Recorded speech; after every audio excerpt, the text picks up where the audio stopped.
good morning to everyone. And I just wanted to let you know that this class was lacking in my life for the past, like we had a 2 weeks break, and it was too much for me. I really enjoy giving it. And so much of my mind always works as, I have to say this, I have to teach that. Things come up. Oh, this is such a good avodah to bring up. And then when there's a 2 week gap, because I don't write it down, all these avodot just go me by, and it's a chaval that we miss it. So thank you all for coming and joining. Now, this class is going to be given in the memory of my mother-in-law. Her name is Rina Bat Luna. Her Yahrzeit is in 2 days. And she was a very big inspiration for me. There were things that I saw about her that I really loved learning from her. And there are things that I saw about her that there were avodot that she still needed to do, I think. And both of those parts of her were actually very endearing. She was a combination of a woman that did a lot of avodah on herself, yet on the other hand, there was still avodah to do. And they were both together hand in hand. She was able to know where the fixing still needs to happen and where, she has already arrived, so to speak. And one of the things that I loved about her is that she was a woman with a lot of emunah. And when I used to worry about certain things, and she had difficult financially for many years of her life, and she always believed Hashem is going to provide, and it's all from Him. And when things didn't 100% go my way, let's say, and I'd complain about it, she would ask me, "But Michal, don't you believe that it's God's hand in all this?" So her emunah was very much something that I was able to learn from. And I just want to tell everyone a short story about her that is a beautiful one, and that this class should be really le'elui nishmata. When she was married, I think maybe 10 years, something like that, she and my father-in-law went to a weekend called Marriage Encounter, which really changed their lives, because my father-in-law was more of a alav shalom. He also passed away like 4 months ago. But my father-in-law was more a quiet type, introverted in the house. He would come home from work and sit in front of the TV and smoke his pipe and go play basketball. And she didn't have like a warm, communicative relationship, and she really wanted it. So she decided to go to a weekend called Marriage Encounter, where in that weekend, they were able to have everyone open up and be vulnerable and talk about what's important for them. And it was so transformative to their marriage, that she came back all fired up about it, wanting to convince everyone that they need to go. And she had a sister married to a guy that also their marriage wasn't so easy and so simple. And she really wanted them to go to this marriage encounter. Now, that husband was even less inclined to go than her husband. And he was like, "No, ridiculous. What is it going to do for us? It's not for us," like that. And she was saying, "I'm telling you, it's for you. It's going to transform your life. You're going to love it." Sorry, my mitzpachet is halfway falling off. I have to fix it. And he wasn't having any of it. No, she really wanted her sister to have the same experience that she had, and the same kind of transformative thing in her marriage as well. So she went to the husband and she said, "Listen, I really want you to go, and you're saying it's not for you and you don't want to go.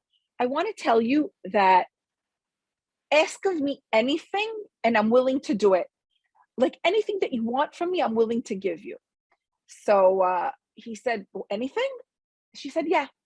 He said, "You know what?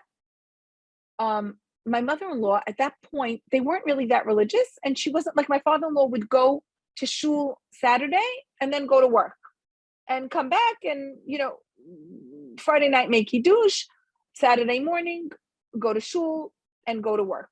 And it was like that type of existence.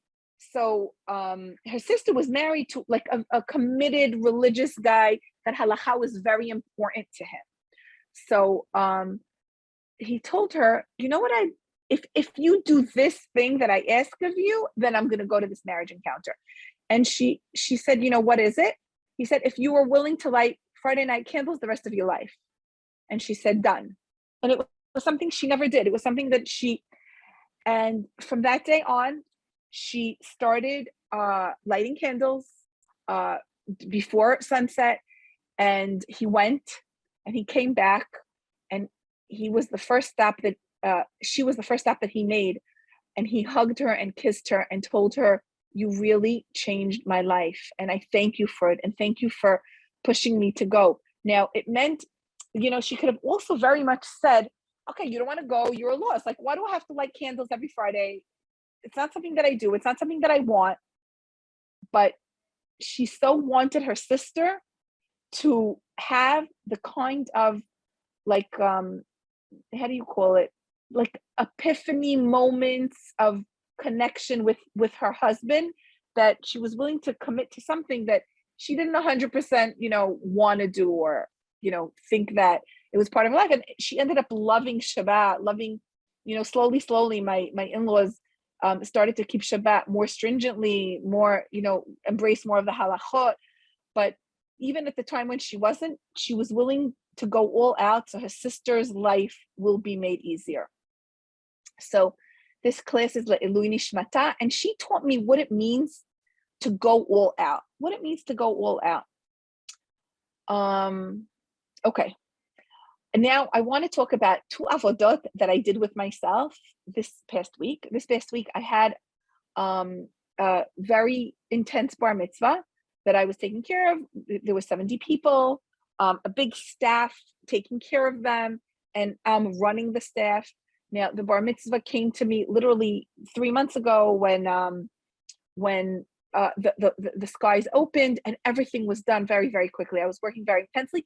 There was so much pressure, and I put so much pressure on myself that I got the shingles. Like, my body broke out because I couldn't calm myself. That was an avodah that I spoke about last week, so I will not speak about it this week. But what the avodah that I did notice is I put in a lot of hard work. And I want things to go perfectly and seamlessly and amazingly. Now, what happened is that the first impression that the group has, like, leaves a lasting impression for the trip. So I always want the first impressions to be good. So what does that mean? Like, when they come with the VIP needs to be there and ready for them and taking them. So the minute they land, they're like, oh, we're in good hands, kind of a thing. So the VIP can't go wrong. And another thing that can't go wrong is the bus drivers need to be nice. It can't be that they get on the bus and the bus driver is going to grouch to them, because then that makes the whole trip just like, people feel when they go on the bus like, oh, we have to contend with an unpleasant driver. So the family was in a hotel, and the hotel doesn't have a parking. The bus can't stop right in front of the hotel unless everyone is out and waiting to get on the bus, and then everyone gets on the bus and the bus pulls away, but there's no parking for the bus. Now, if the bus just stands there, he gets a ticket, and there's no one getting on the bus.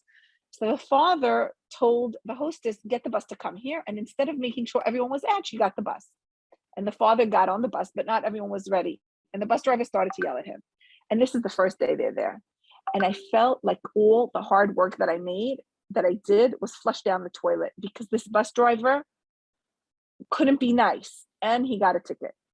And he was yelling at the father, like, what do you mean? You're the only one that came out. The whole family needs to come out. Like, I can't stand over here. The hotel doesn't let. The police is going to get me.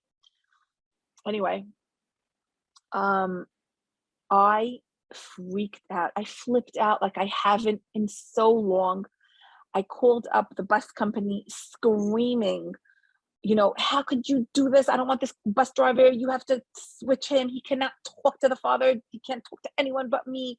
I worked so hard, and now what are they going to think? And my livelihood is important, and it's at stake, and blah, blah, blah. And immediately the bus company said, I promise tomorrow we're going to have a different one. And I hung up, feeling enraged, feeling like all the hard work that I put in this past 2 months was just down the drain. So the family left, and I started to calm down. And then I asked myself a question that we always need to ask ourselves. What did I learn about myself from this incident, because we could always say, I was right. He shouldn't be talking to the client. He's not going to yell at anyone. He has to be nice. But the fact that I went off the handle and went very self-righteous and was angry means that there's an avodah there that I need to do.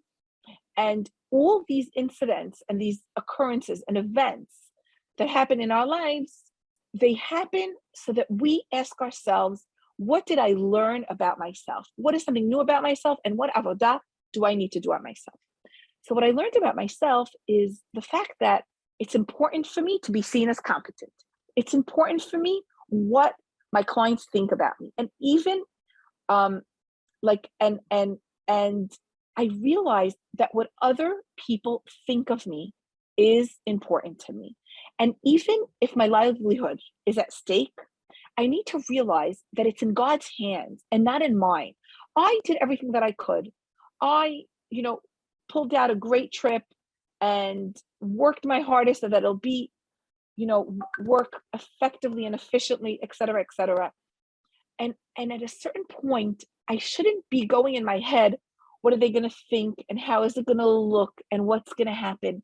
Because at the end of the day, it's in God's hands and not in mine. And I realized about myself that I have to clean myself up more on the emunah aspect, right? Of knowing that things are not in my hands. And once they're out of it, I could, of course, make a phone call and tell them, listen, I don't want anyone talking to my clients. But the fact that there was so much emotions attached to it led me to realize that, yes, what other people think is important for me. And it's important for me to make a good impression. And it's important for me to, I feel like the parnassah is totally up to me. If I'm not up to par, I won't have parnassah, which is really so not true. I will always have parnassah if this is what Hashem wants me to. And the only reason I won't have parnassah is if Hashem doesn't want me to have, the amounts of bar mitzvahs that I'm going to have, and to have more faith in Hashem. It's in God's hand and not in mine. So I need to clean up my emunah. I need to realize that it's in His hands. And I also need to realize that I don't want to go into other people's heads about what they're going to think about me. So that's what I learned about myself. And now I want to say another story that I realized of the bar mitzvah work that I did and how it somewhat flopped, but it was such a good lesson for me to learn about myself, because it helps me realize where I stand, where I am before God. And once I know where I am, I know what my next level needs to be. In this incident, my next level needs to be not yikes, hold on 1 minute. I have people in my house, so I'm not sitting at my desk. And as I am, okay, 1 minute. Sorry, let me just adjust 1 minute. Okay, sorry guys. Okay. Sorry for everyone that's watching, not live, but okay, there. I think this is a bit better.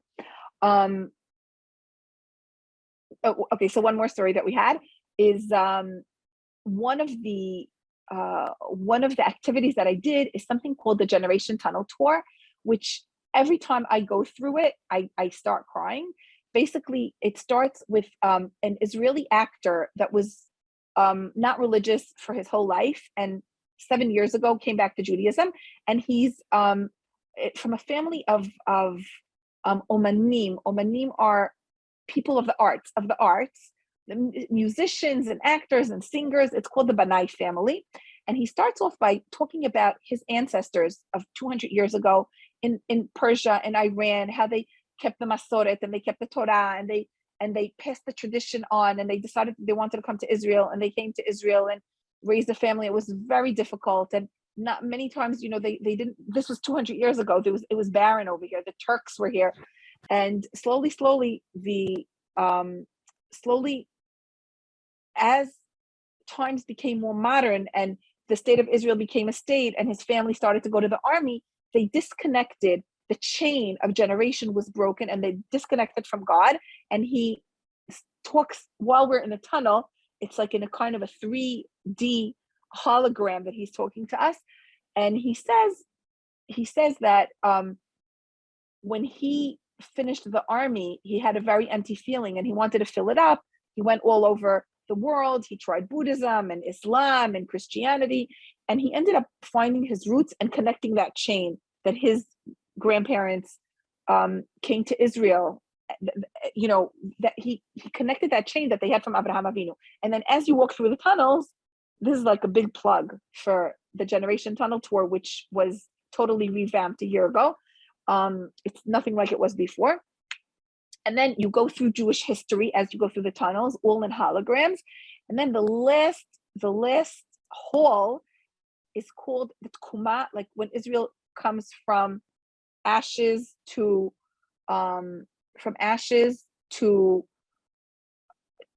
rebirth.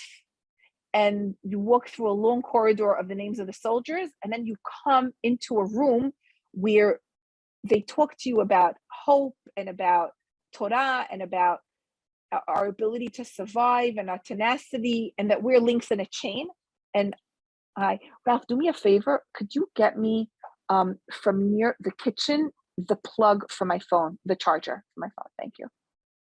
Thank you. Hold on one second, everyone, because my battery is really running low. And then unbeknown to us, our picture was taken when we walked in, so we see our own picture as parts of the link of the chain to Abraham Avinu. Like we're also part of that chain, and you see, everyone sees their picture that's in the group. So last year for my mother-in-law's Arayat, I took my family there, and I knew that everyone's picture was being taken, and I went behind the scenes, and I also had my mother-in-law's picture taken of it, so that when we all came into the room, my mother-in-law's picture came up, and she was like there with us. Thank you, honey. That wait, let me just see. Give it to me, please. Yeah, that's mine. Thank you. Okay, guys, bear with me 1 minute. I'm just gonna plug my. So this group that I did also had a family member that passed away, and I was telling them, you have to do this. It's amazing. It's incredible.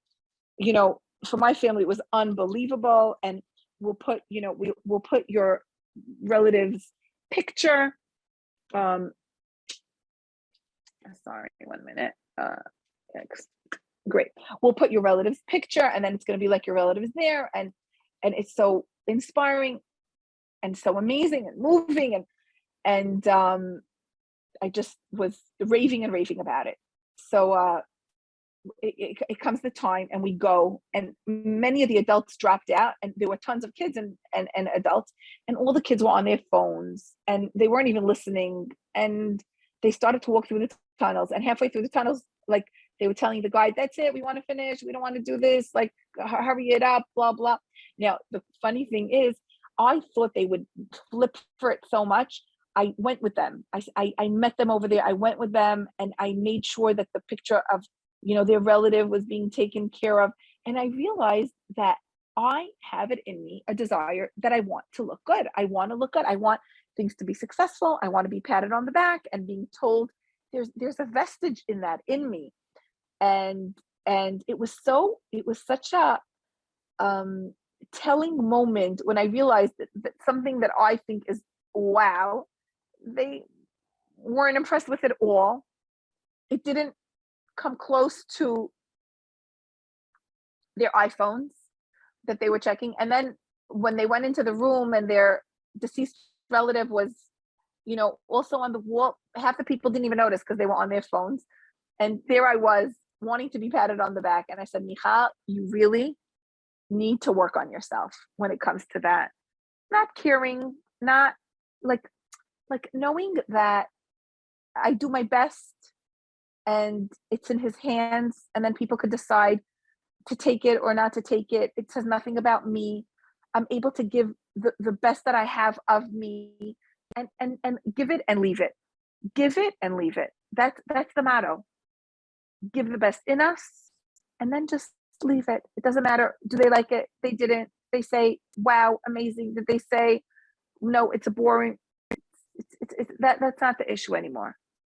We're not going to go into anyone's head. We're not going to try to make anyone like anything. We're not going to try to talk anyone into anything. We're going to leave people to live their lives, to deal with things, and there's my avodah. I want to just say one more avodah, because of the bar mitzvah, but it has nothing to do with the bar mitzvah. It has to do with me, myself, and my husband in our home. Yeah, Ralph. Okay, go ahead. Thanks. Close the door.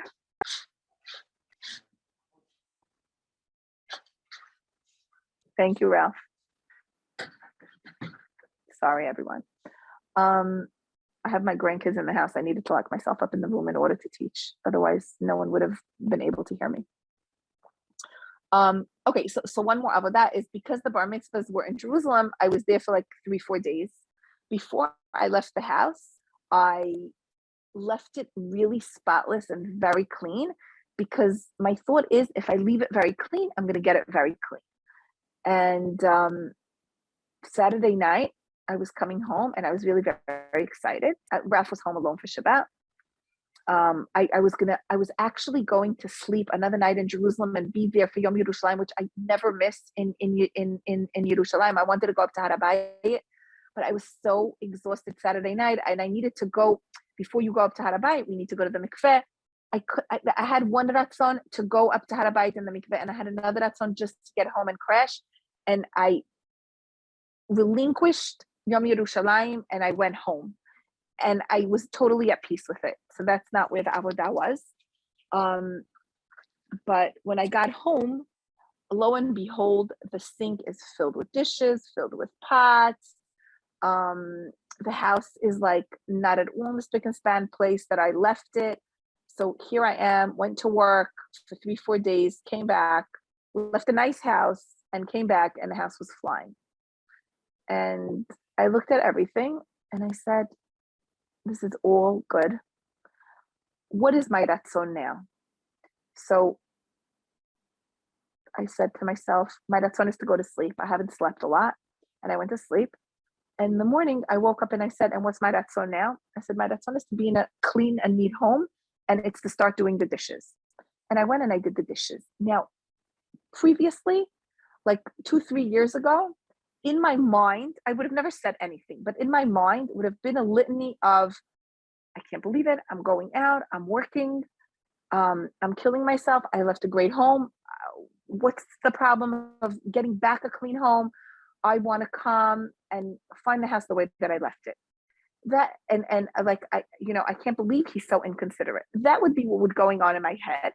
I wouldn't say anything about it because we are beyond the point of fighting or arguing with anyone. We are beyond that. And I want us all to be beyond that. It's not kavod for us anymore to argue. But the step that I did is those thoughts weren't in my head anymore. It was like, you want to have a clean house? Get someone to clean it or clean it yourself. That's your ratzon. Make it happen for yourself. Don't stick your ratzon on anyone else. Your ratzon is, and I took 3 hours Sunday morning, scrubbed the house up and down. It was very meditative. It was like very different than the hectic pace that I was working at when, as we were going through the bar mitzvah, just behind the scenes, making sure everything is running perfectly or seamlessly. And I realized that is an avodah that I managed to conquer. It has nothing to do with my husband. It has nothing to do with what he did, what he didn't do, how he left, how he didn't leave. It really has all to do with me. I learned about myself that I'm a woman who likes a clean house. I learned about myself that I am a woman that that enjoys bringing neatness and order into her life. I learned about myself that it's easier for me to be in a calm space when there's order and cleanliness around me. I learned a lot of things about myself, and I really didn't need those on my. I'm going to stop the recording now, just to ask if anyone has questions. 1 second.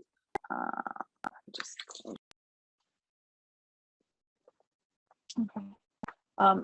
So the question that we were asked, like, isn't it normal to want to have appreciation And the answer is that we're not supposed to be dependent on anyone's actions or reactions towards us. So we're the ones that's supposed to develop our own self-appreciations to ourselves. And because our relationship is constantly with God, we're trying to create, like, we want to look at ourselves in the way that Hashem looks at us and not in the way that anyone else looks at us. And the last thing I wanted to say is why I put it on and I forgot. Wait, I'm trying to think. Oh, okay. When we are noticing that we want appreciation, it means that we went a little bit above what our capacity and capability to give is, and we need to be boosted up by this appreciation in order to continue forward. But we want to really be in our emet. Being in our emet is doing to the amount of strength that we have. And like when we were younger and we functioned, we were always looking to get pats on our back. And that was something that made us, work harder. Like we worked really hard to get these pats on our back. But what it took us away, it took us away from our emet, because we were being patted on the back for what other people thought we were doing that's valuable. So if we'll be able to know what is valuable for us and do it, we're not going to need pats on the back or appreciation from anyone because we're living our emet. Does that make sense to you? Like we're trying to live a life not dependent on the people around us and what they think and what they say and how they react and because it's their value system. It's the way that it's the way that they measure their life. No one can measure me. No one has the ability to measure me. We're non-measurable. So we're going to wean ourselves off getting appreciation for anyone, realizing that anything that I do it because there's so much good in me that wants to come out, right? I sit at the table and I thank God I have a family that I could give to. I thank God I have a husband that's sitting across from me that is saying his kiddush and saying his beracha on the bread that I was able to make a meal for. Thank God for that.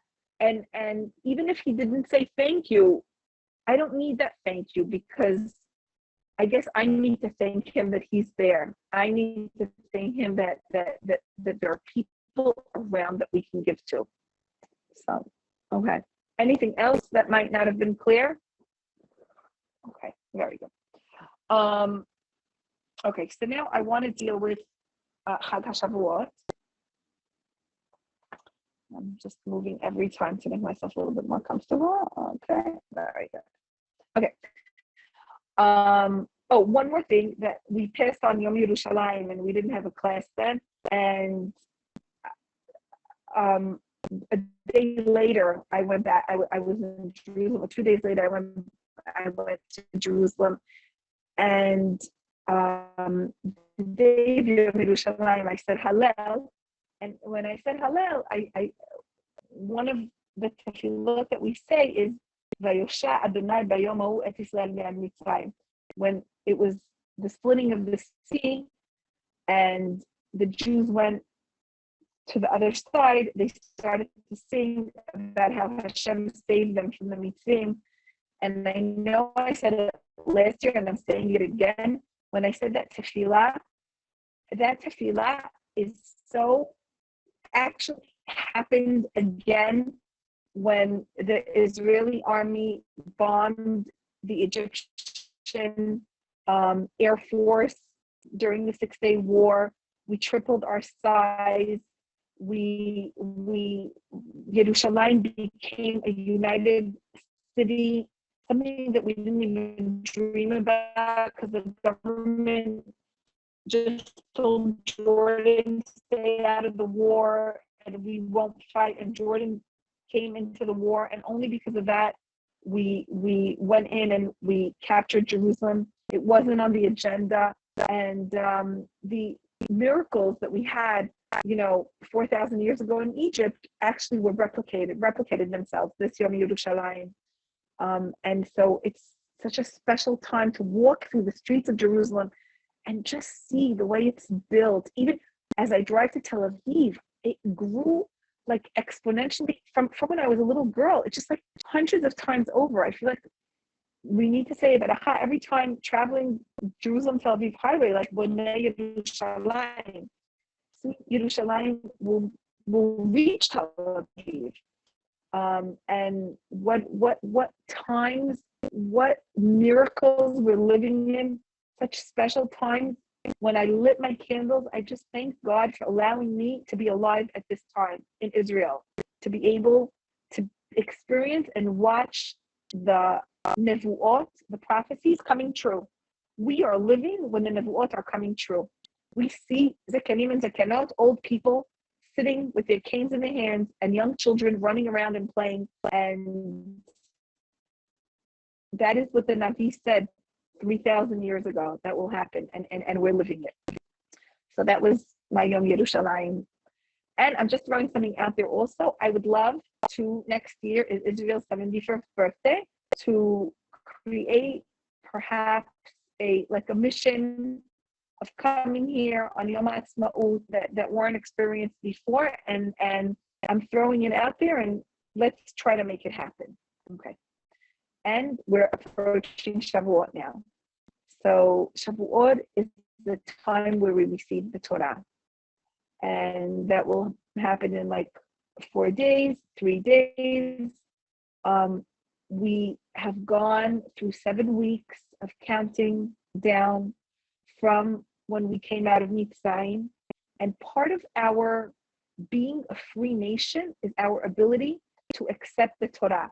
Because when we're slaves to any other entity, we cannot take Hashem as our master. We can't take Hashem as the one who's giving us a wealth of goodness to live our life by, and accepting it into our lives. So slowly in these 7 weeks, we were able to allow the chains of our slavery, and we're all enslaved, not because there's someone whipping us, but we have chains of slavery within us. So we're going to talk about it very shortly. But we were able to throw off the chains of slavery and stand underneath Har Sinai and accept Hashem and accept His Torah. And there's a midrash that says about the Torah acceptance that we had in the desert. And I love the fact that the Torah was also given in the desert. A desert is a place that belongs to no one. It's an empty place. And we need to be accepting the Torah from an empty place within us, with very little ego, with a place of cleanliness, a place of wanting to listen, because Hashem gave us mitzvot, and the mitzvot are advice. He gave us advice on how to live a happier, richer, fuller life. Very beautiful midrash that it says that Am Yisrael parked vayamdu betachtit hahar. Betachtit hahar is on the bottom of the mountain, and it's a very strange way to put it, standing like on the bottom of the mountain. And the rabbis say, why does it say that language? Because Hashem told them, if you accept the Torah, fine. And if you don't, I'm going to flip the mountain over you, and you're going to be on the bottom of the mountain. And so the question is asked, how come we didn't accept the Torah out of our own free will? Like, isn't it better if we accept something because we had the ratzon for it, because we had a desire for it, because we read it and we thought like, wow, this is great stuff and I want to implement it in my life, as opposed to the rabbis telling us, no, it was like coerced on you. It was literally, you were threatened by death if you weren't accepting the Torah. There was a beautiful idea of Rav Kook. This is not a way to receive a treasure or a gift, someone forcing it on us. So Rav Kook says that there are things we need for our survival. There are things that we cannot choose not to have. In other words, we cannot choose not to eat. We actually have a choice what to eat, but we can't choose. We can't wake up and say, I choose for the next, month that I'm not going to eat. Because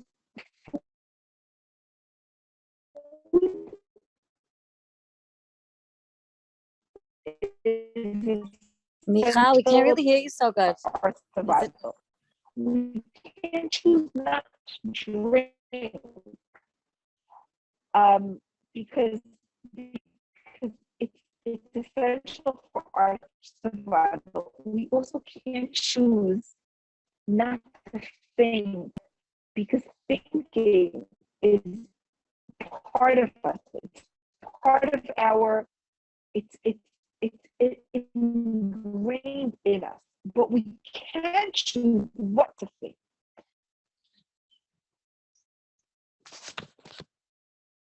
Okay, wonderful. Okay, so let me know if you still can or cannot hear. Okay, so Hashem wasn't giving us a choice. We couldn't choose not to accept the Torah because that would have been a choice of self-destruct. So in order for the world to exist, Am Yisrael needed to accept the Torah, which is why it wasn't given as a choice. And they say that there was a point in Jewish history, which was Purim, where we chose to accept the Torah. It says there, they decided to accept it and to keep it. It took like a nice 1,000 years for that to happen. But what Rav Kook is trying to say is that the Torah is in the fiber of humanity's being, and it is something that we cannot survive or exist without. Humanity cannot.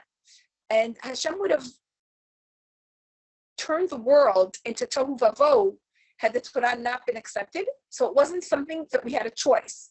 But we do have a choice on how we want to keep it, on how we want to have it part of our lives, and how much we want to embrace it. And part of our avodah over here and our learning is to take wider and wider parts of the Torah and to integrate it into our lives more, to see what am I not doing that I want to take upon myself, that I'd like to add, because anything that we add on from keeping the Torah is going to create more fulfillment, more happiness, more well-being in our life, because the Torah was given as a treasure. The Torah was given for us to be able to have better lives, and our lives could just be upgraded by it.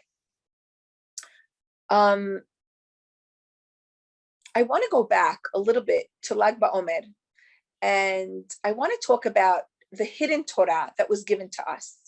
And this hidden Torah, which is the Zohar, and was given to us by Rabbi Shimon Bar Yochai, was being able, its ability to be born in the world was because Rabbi Shimon went into a cave and spent 13 years immersed in Torah.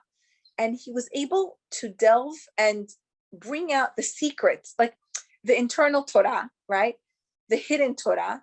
And when he went in and experienced those 12 years of constant learning and immersion, he was able to bring forth a secret Torah that he gave us, which is why Lag BaOmer is such a special day. And it's interesting that when a tzaddik dies, his Torah appears in a very different way than it did when he was alive, which is why when a tzaddik dies, it's actually a happy day, because it's a day when his Torah could burst forth, and his students don't feel inhibited by the fact that he's alive. Whenever there's a rabbi and he's alive, and his students don't teach him because they feel like if he's alive, let him teach himself. We don't want to get it wrong. And they allow their rabbi to teach the Torah. But once the rabbi dies, the students get up and start bringing forth his Torah and allowing it to multiply. So Lag BaOmer was the time when the hidden Torah started to come forth in the world. The hidden Torah became uncovered. And I know that I also have a rabbi that died 15 years ago. His name is Arav Shagar. that 15 years ago, no one knew him. I would come to his classes. There were 5 people there. It actually happened with Rabbi Nachman as well. When Rabbi Nachman died, he had 7 students. And now thousands and thousands of people go to his grave, thousands of Breslevs. Only when he died, he literally died almost a pariah. But when he died, it allowed his students to start spreading his light, which is what usually happens with tzaddikim. So when we delve into the Zohar and we try to see what's like the essence of Rabbi Shimon, what was he trying to say? What was his bottom line, right? Of course, there's a lot to be learned from the Zohar, but people who are very well versed in the Zohar, if you were to ask them, what is the bottom line of what Rabbi Shimon asked? The sentence that he says, it's a sentence that we've been learning for a while. And Rabbi Shimon said, do not make an idol or a mask or a picture to worship. We shouldn't be worshiping idols or any kind of masks or any kind of pictures. Now, why did we need Rabbi Shimon Bar Yochai to be able to tell us this? It's written in Aseret HaGdibot. And what is the big deal about this?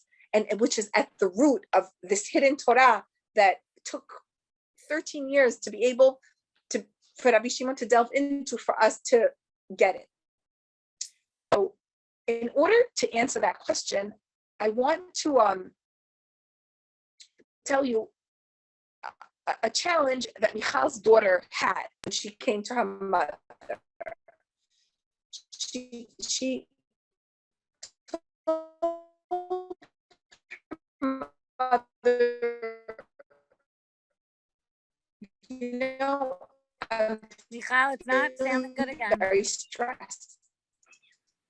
Michal. I am looking for a job, and I found a job that I want. She works in a rehab center for young adults that what? Yeah.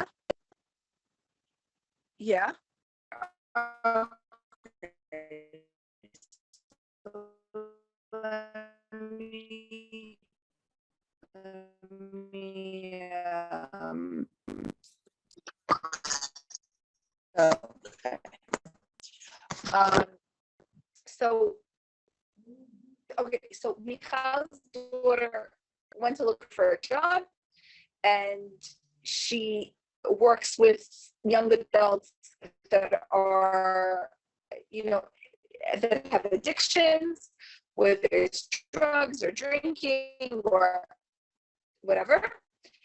And she went to apply for the job. She had an interview, and the person who was interviewing her said, I'm going to decide which group I want to put you in. There's a group that is dealing with drug addiction, and there's a group that's dealing with alcohol addiction. And after I interview, I'm going to know what group you want to go into. So he didn't ask her what group she wanted, and she went on Shabbat, and she said, you know what, I really want to be the madricha, the group that has alcohol addiction.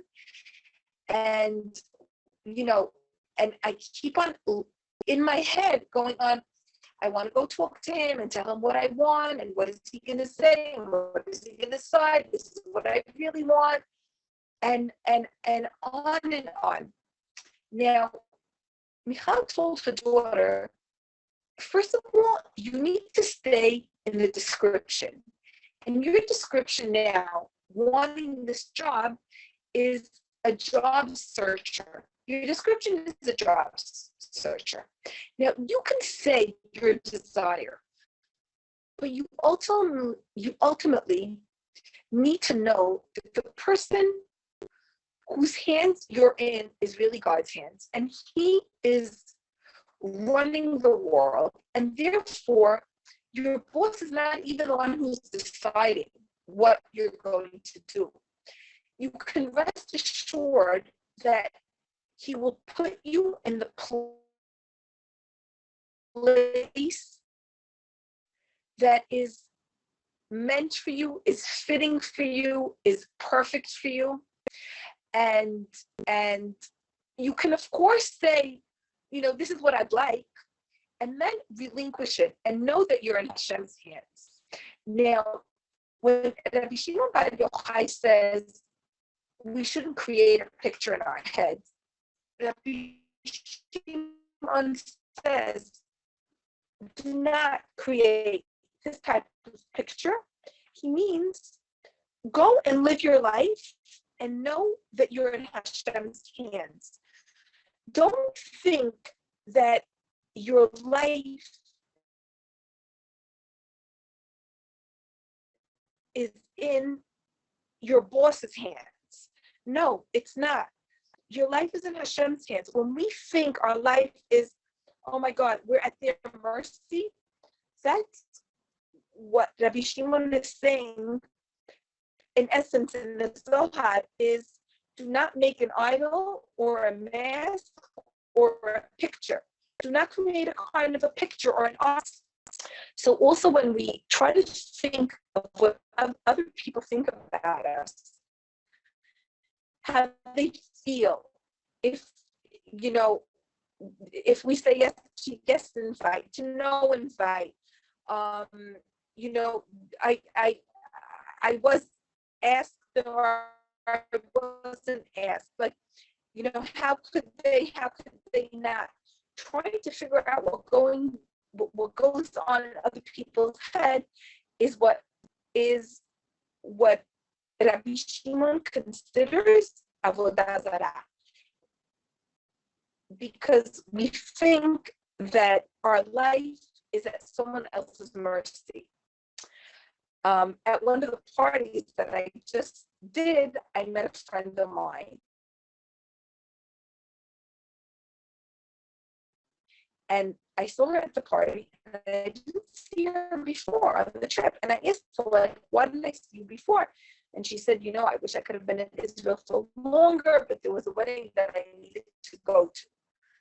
So I asked her, you needed to go to or you wanted to go to? So she paused and looked at me.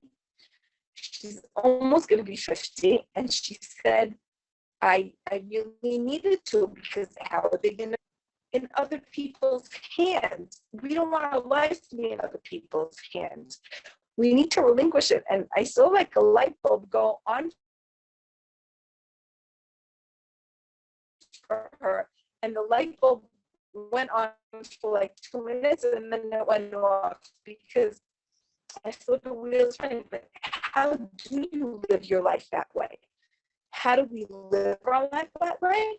We live our life that way knowing that we're not standing in front of any person. We're standing in front of our Emet and Hashem. We cannot take responsibility about or control what other people think and feel. It's thinking that we could do certain things and we could control the outcome of events.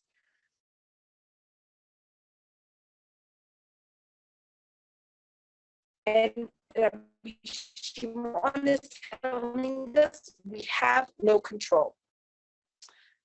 I want to tell you a beautiful picture about Michal, and the dilemma that she had, and in avodah that she realized that she has done with herself over the years.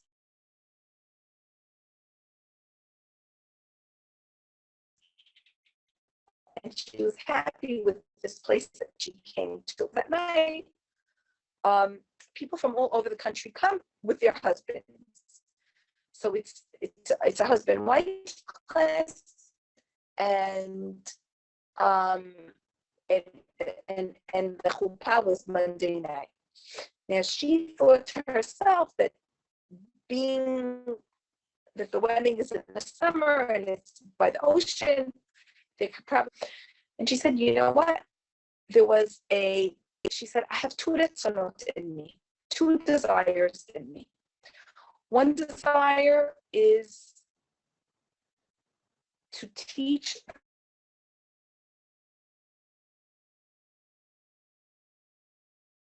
class, because there's something called a korban tamid. A korban tamid is a korban that they gave every single day in the Beit HaMikdash. there was no veering from it every day at the same time. And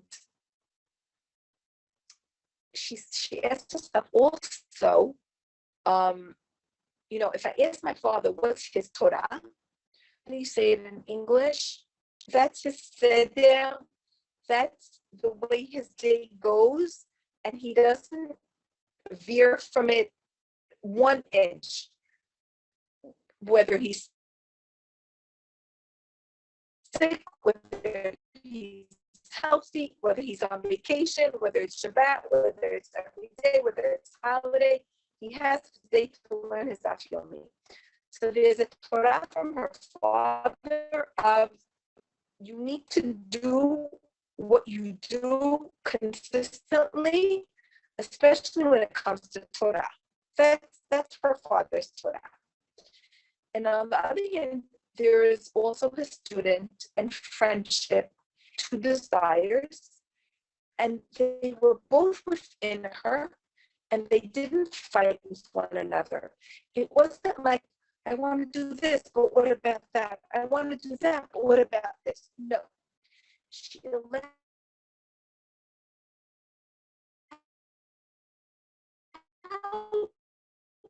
both desires to sit in her. Both desires were legitimate. On the one hand, I want to go and teach the class. On the other hand, I would like to go be at the wedding. And she did not allow those 2 desires to talk to one another, to battle with one another. She put them together in peace. And when we say aval, it's as if we feel like we're losing something. And in this world, we lose nothing. When we decide something that we want to do, we didn't lose anything else.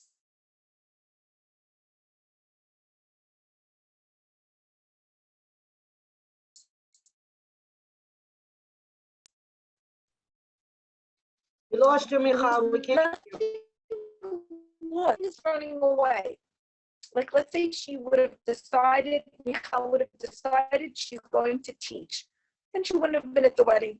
So she would have been at the Shabbat Berachot, she would have been at the next daughter's wedding.